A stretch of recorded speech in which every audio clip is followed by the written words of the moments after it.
Welcome to Democracy Now!, democracynow.org, the War and Peace Report. I'm Amy Goodman.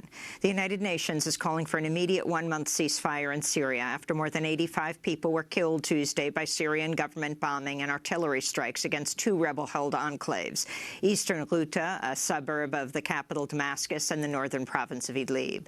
Tuesday was the deadliest day so far in a weeks-long escalation by the Russian-backed Syrian government against the two rebel-held areas. This is the United Nations spokesperson. We are talking about Idlib Governorate, where we have about 2 million people of concern. Jan Egeland called it the other day, it's like one huge refugee camp. And that is essentially what it is. There are hundreds of thousands of people who are internally displaced there, on the run, extremely vulnerable, and they are they come under attack and under bombardment. That is completely unacceptable. With the 2018 Winter Olympics slated to begin Friday, North and South Korea continue to use the Games as an opportunity to de-escalate tensions on the Korean peninsula. North Korea has sent a 500-person delegation of athletes, musicians and performers to Pyeongchang, South Korea, where the Games are being held. North Korean leader Kim Jong-un's sister will also attend Friday's opening ceremony. But as the peninsula tries to de-escalate the threat of nuclear war, U.S. Vice President Mike Pence warned the U.S. is slated to impose another round of sanctions against North Korea. This is Pence speaking in Japan. We will not allow North Korean propaganda to hijack the message and imagery of the Olympic Games. We will continue to intensify our maximum pressure campaign until North Korea takes concrete steps toward complete, verifiable, and irreversible denuclearization. To that end, I'm announcing today that the United States of America will soon unveil the toughest and most aggressive round of economic sanctions on North Korea ever. President Trump's chief of staff, General John Kelly, has sparked outrage with his comments implying young undocumented immigrants are lazy if they didn't sign up for DACA, the Deferred Action Childhood Arrivals program, which President Trump rescinded last year. Some of them didn't hear about the program, hard to believe, but okay. Some of them were perhaps a little bit concerned about signing up when many people in the neighborhood signed up 2 or 3 times. But okay, fine. But I got to tell you, the rest of them who are now claiming, not even claiming, have been granted essentially DACA status by the President of the United States, who has become the champion, I believe, for 1.8 million people who are now considered kind of DACA. I got to say that some of them just should have probably gotten off the couch and signed up.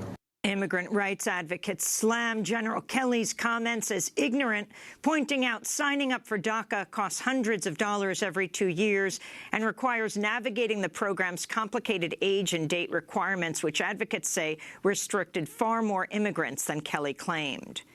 The Washington Post reports President Trump has given the Pentagon marching orders to stage a massive military parade later this year.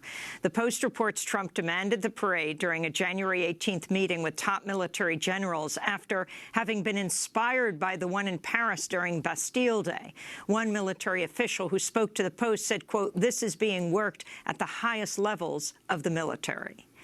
In news on Puerto Rico, the Federal Emergency Management Agency, known as FEMA, is facing criticism after it was revealed only a fraction of the 30 million meals slated to be sent to the island after Hurricane Maria were actually delivered.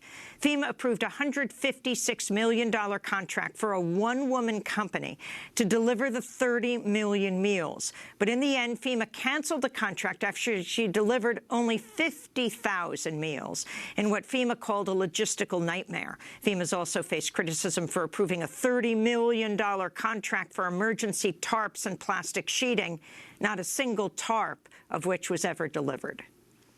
On Capitol Hill, the House of Representatives has passed a bill overhauling the secretive process for reporting sexual harassment in Congress.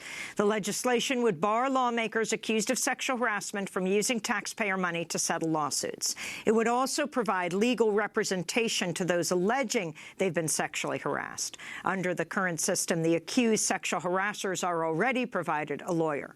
Critics, however, say the legislation takes away a level of accountability by sidelining the Office of Congressional Ethics, an independent watchdog agency.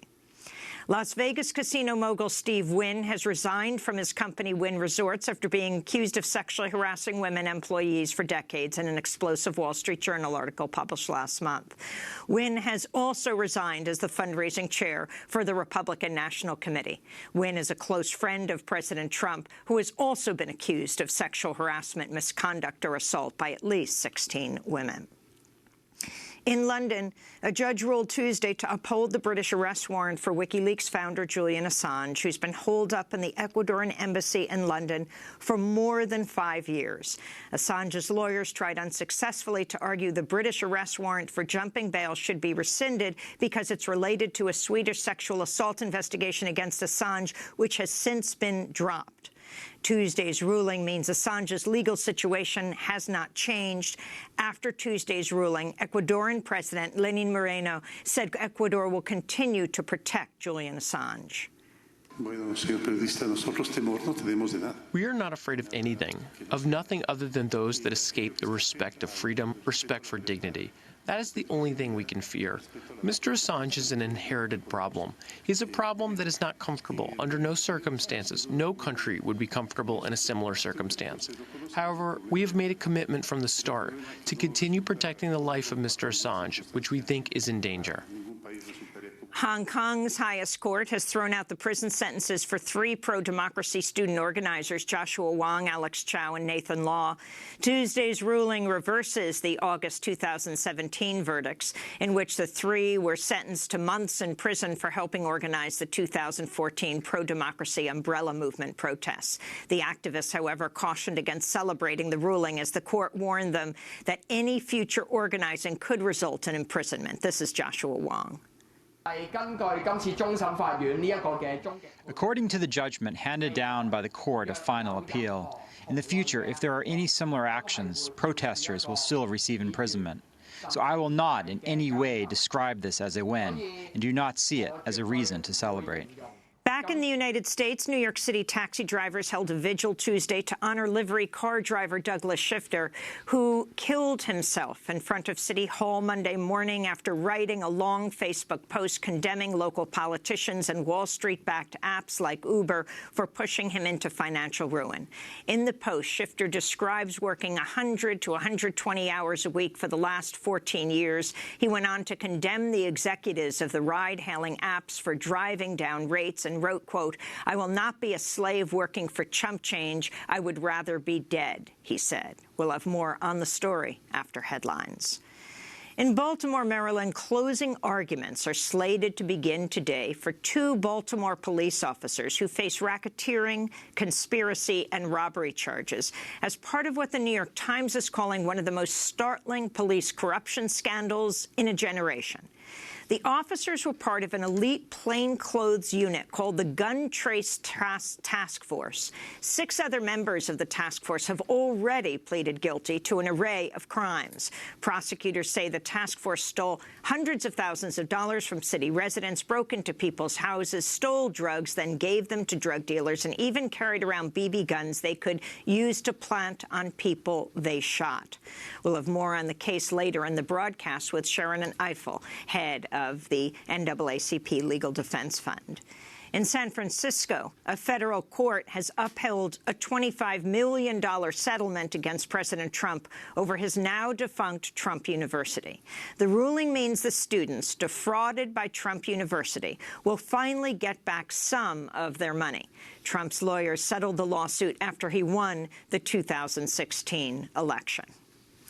And New York Congressperson Nydia Velazquez has introduced a private immigration bill that, if passed, would provide New York City immigrant rights leader Ravi Ragbir with a path toward permanent immigration status. Ravi is the executive director of the new Sanctuary Coalition. He was detained last month by Immigration and Customs Enforcement agents at his ICE check-in and now faces the possibility of deportation as early as this Saturday, February 10th. And those are some of the headlines. This is Democracy Now!, democracynow.org, The War and Peace Report. I'm Amy Goodman.